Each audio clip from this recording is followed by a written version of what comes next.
about an eighth step off and out of tune. I'm gonna have a tuner come and check it all over, make sure it's all good.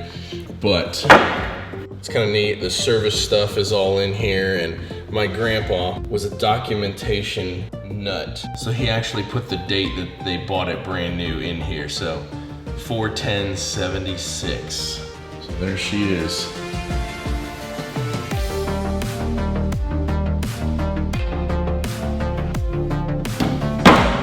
So I was supposed to have a coffee meeting in East Nashville today, but got canceled thanks to the corona.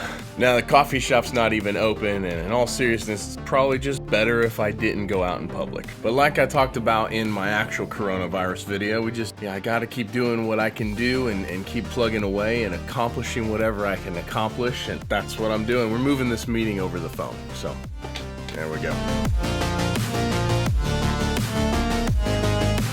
Sounds good, man. Thank you.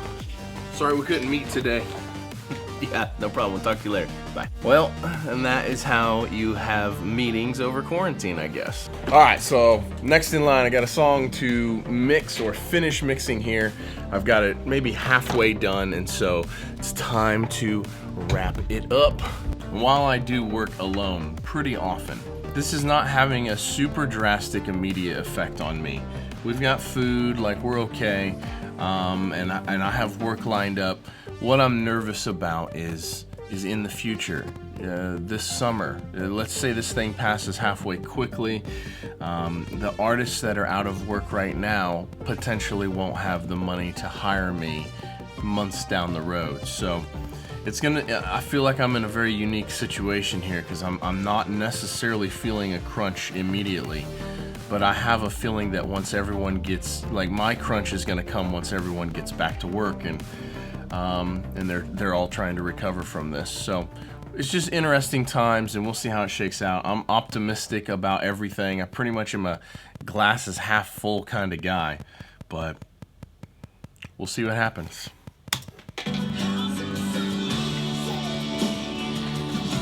So I actually went over this in an Insta story the other day. So if you don't follow me on Instagram, go hit me up on Instagram because I'm dropping nuggets like this all the time. Is nuggets a bad joke with all the TP shortage that's going on?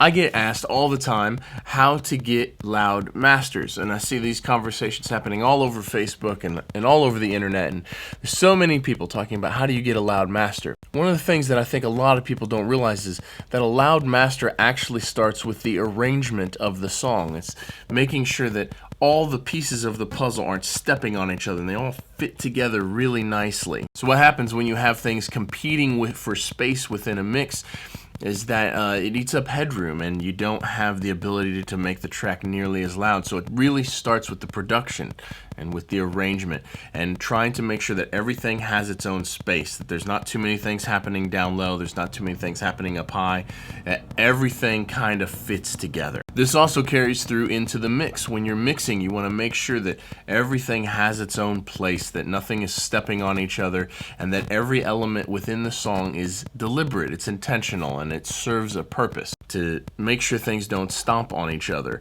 and that gives me way more headroom. So what often happens is my mixes, I'm going to play something for you. Oftentimes my mixes are at somewhere between -8.5 and -10 LUFS, and that's just the mix with no limiting on it whatsoever. So it's a loud master already, just the mix before any peaks are getting cut. Let me show you that real quick. So I'm mixing this song, and this is the chorus of the song. Again, this is just the limiter up so you can see the levels, but there is no limiting actually happening. Here's the chorus. How's it so easy?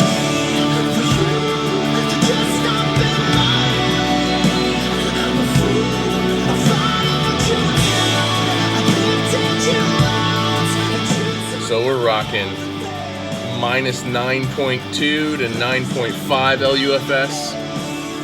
And so that is from everything fitting together really nicely in an arrangement way and in the mix. I'm just mixing this song, I didn't produce it, but that is the main reason why we can get levels like this. Now when you start pushing this, you can push this way up and be super loud without actually crushing it at all. And so this does a couple things. Holy cow, it is pouring out. So one of the things that this does is it really helps when you upload to services like Spotify and Apple Music, because we all know how these services, they turn down your music. And so everyone's heard the loudness argument where if you crush it too hard and you input it too loud and then they turn it down, then what happens is it actually sounds smaller playing next to a quieter master. So one of the things that this technique actually does is it doesn't matter if they turn it down because it sounds enormous no matter what. And so this gives you the opportunity to have a really loud master that when they turn it down, if they're going to, it still sounds fantastic and it still sounds huge next to everything else. It took a lot of years to get to the point where I could kind of do this repeatedly, and it really just comes from knowing where to push and pull stuff and how to EQ stuff so it doesn't step on each other. In this particular song, there's a string section and there's a synth bass and a real bass and a couple pads, and so like the low end buildup at like 100 hertz is a lot. There's a lot happening in this song at 100 hertz. So I go through and I make sure that I handle that. What do I want to be the element that is heard at 100 hertz? In the chorus, we'll say, and so that really has a big impact on being able to get lots of headroom, because these things aren't all stepping on each other, specifically in the low end, because low end eats up headroom the fastest. Hope that helped. Back to it. Alright, got the mix wrapped up and it is printing right now. So I went over this in my last video about the coronavirus, and I really think it's important for us to keep going, for us to continue doing what we can do. Maybe you need a break, maybe you're spending time with your family, and that's good, that's cool. But keep going. Just because we have this time off, just because we have this quarantine thing going on, doesn't mean that we can't still be productive. We can still get a lot of stuff done. We have to keep moving. We have to keep doing what we're doing. And so speaking of which, I've got a guitar that needs strings. Absolutely love these Stringjoy strings. These are wonderful. Hashtag not sponsored.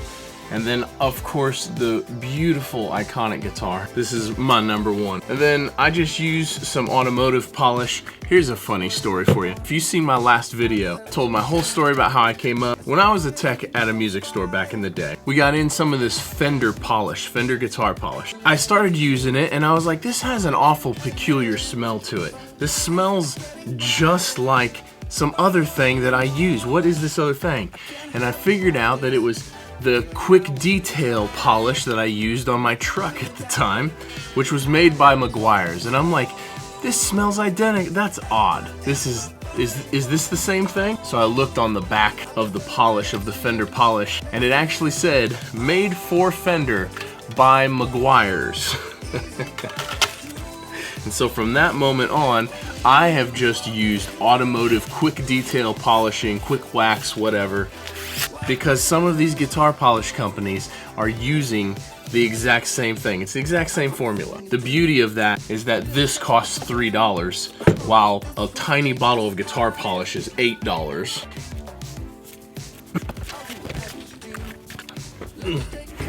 I'll leave a link in the description of this video to Stringjoy and to Iconic Guitars. You guys should go check them out.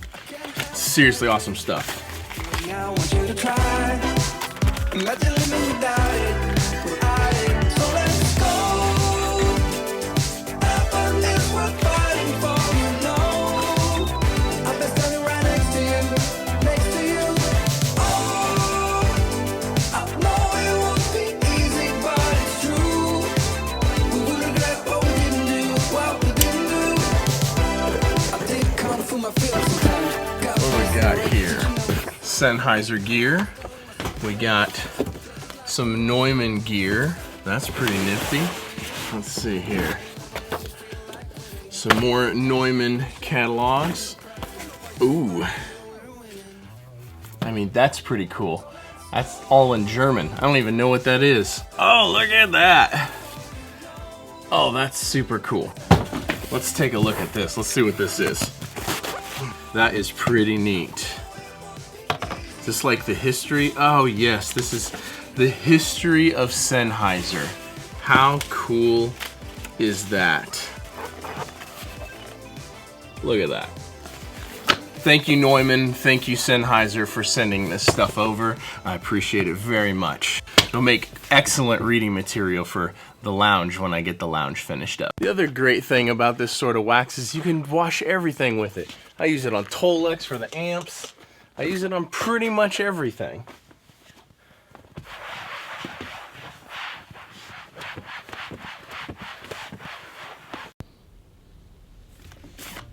This is an odd situation where I actually didn't play any guitar on it, but I'm playing bass on it. Gotta keep going.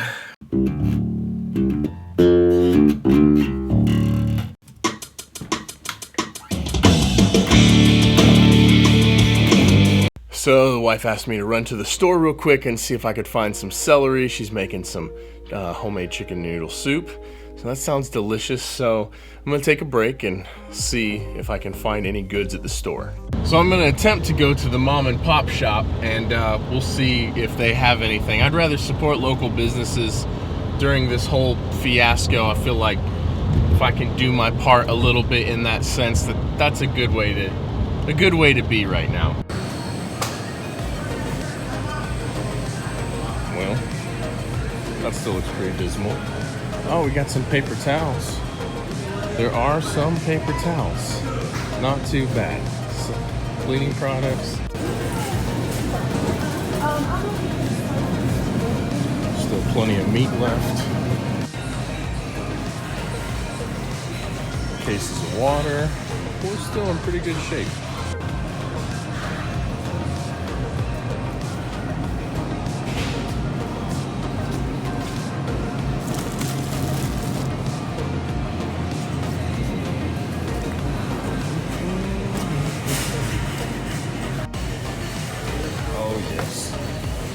These are so good.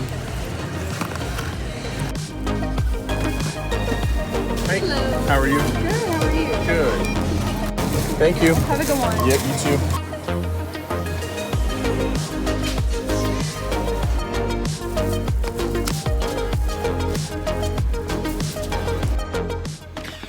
So that wasn't nearly as bad as I thought it would be.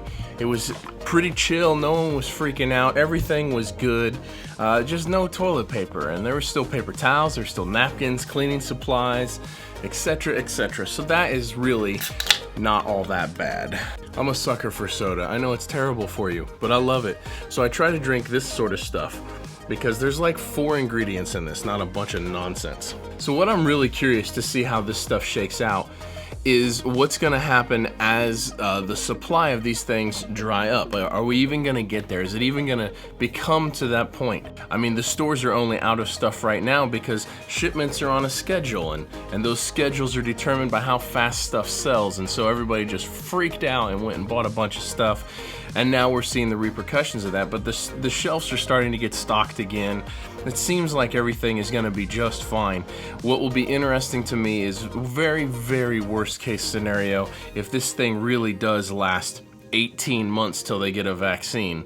What's going to happen to the production of these supplies of food and toilet paper, etc, etc. But as of right now, everything seems to be okay. So I'm just going to keep doing what I'm doing and keep myself locked away in this studio as much as I can and keep working on whatever I can work on and try to do what's right for humanity and try to distance myself from anyone who could potentially have a very adverse reaction to this. I posted on Facebook the other day, I have a friend who just had a bone marrow transplant and his immune system is extremely compromised. And while if I got this coronavirus, I'm probably fine. If my wife got it, she's probably fine. Even if my baby girl got it, she's probably fine. The worry is that if I got it and I don't show symptoms for 48 to 72 hours and I'm extremely contagious in that point, What if I gave it to someone like my friend who absolutely certainly would not survive this? And so I feel like it is absolutely our duty to try to ensure that those that won't survive this don't come in contact with it. So I'm gonna sit right here and enjoy my Krispy Kreme apple pie, and then I'm gonna do a couple mix revisions. Oh my God, it's like a Krispy Kreme donut with apple pie filling.